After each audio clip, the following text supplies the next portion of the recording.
Hi beloveds, it's Karuna here. I'm back. I've got your back.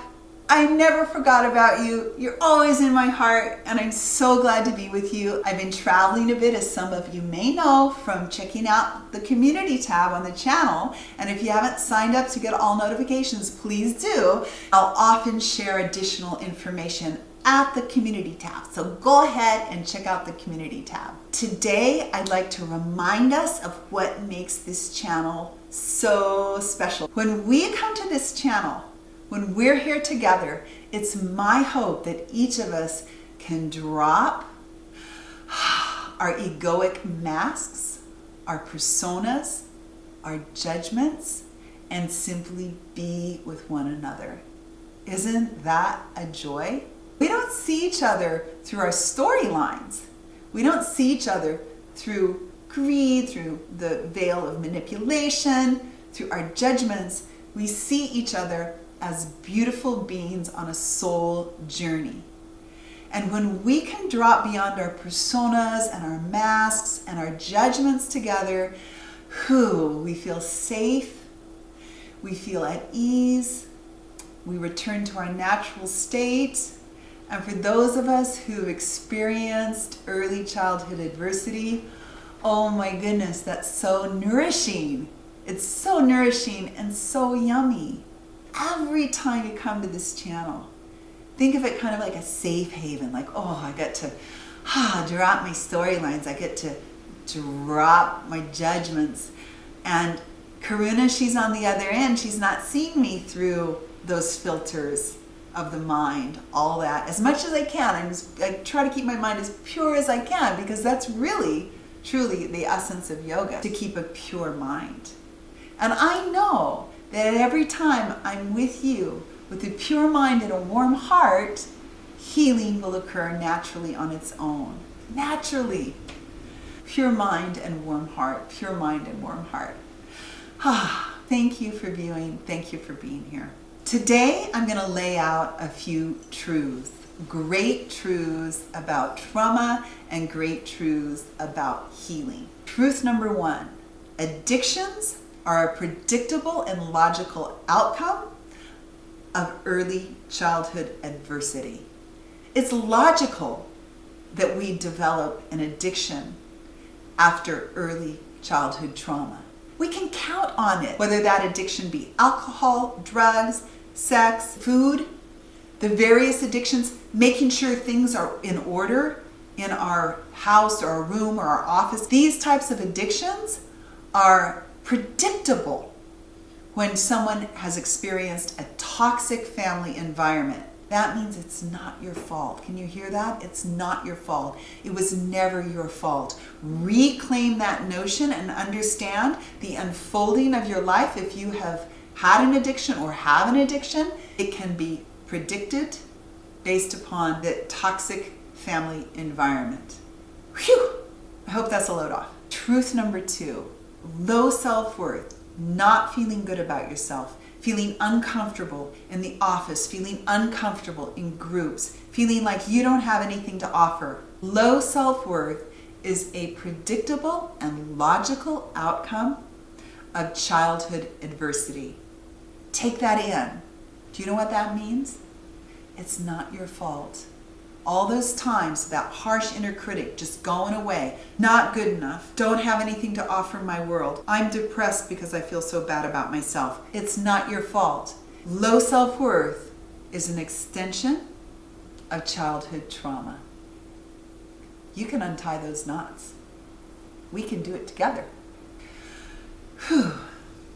Truth number three: ever feel like you're the freak in the room? Like you're the outcast? You're the one in the corner nobody likes? You know what? Feeling like the freak in the room or the outcast is a predictable and logical extension or outcome of childhood trauma. You can count on it. Some of us will have more low self-worth. Some of us will feel a little bit more like the freak in the room. Some of us will feel both. If you came from a toxic family environment, if you weren't nurtured and nourished and loved to bits and pieces, there'll be a hole in your identity And that hole in your identity often affects us in such a way where we feel like the freak in the room. It's not your fault. It was never your fault.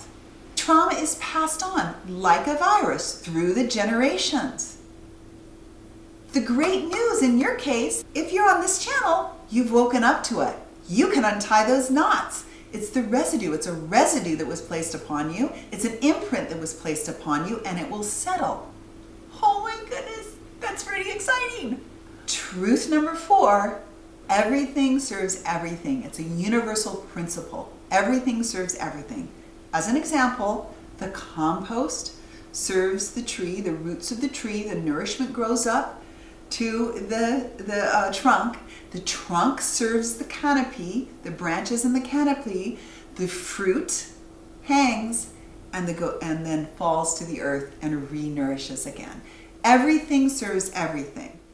I know sometimes the suffering is so intense that it's maddening. You feel like, how could this possibly serve anything? Hang with me on this process because we're bringing it full circle. You know how we began the video by saying when we drop the storylines, the judgment, mind stuff, when we drop that mind stuff, we touch a deeper experience together. You and I and everyone in our community, we touch that together. And it feels nourishing and restful and peaceful. Our trauma pushes us so intently that it turns us toward a deepened experience of truth with a capital T, and a deepened experience of happiness. Not the happiness of getting the earrings. It's a deeper contentment. The essence of all we do together, it takes you, me, our community. The essence of all we do together is to touch that deepened experience, to welcome it, to invite it, invite. Therein, the trauma, the residues, the imprints start to settle. We'll have that deepened experience. We'll feel it. It will be a feeling. It will be a flavor, a taste. It will be deeply personal. But we'll know we touched this experience. And this is what your trauma asks of you. It's how trauma serves us. Everything serves everything. You're very fortunate. You're awakened to the trauma.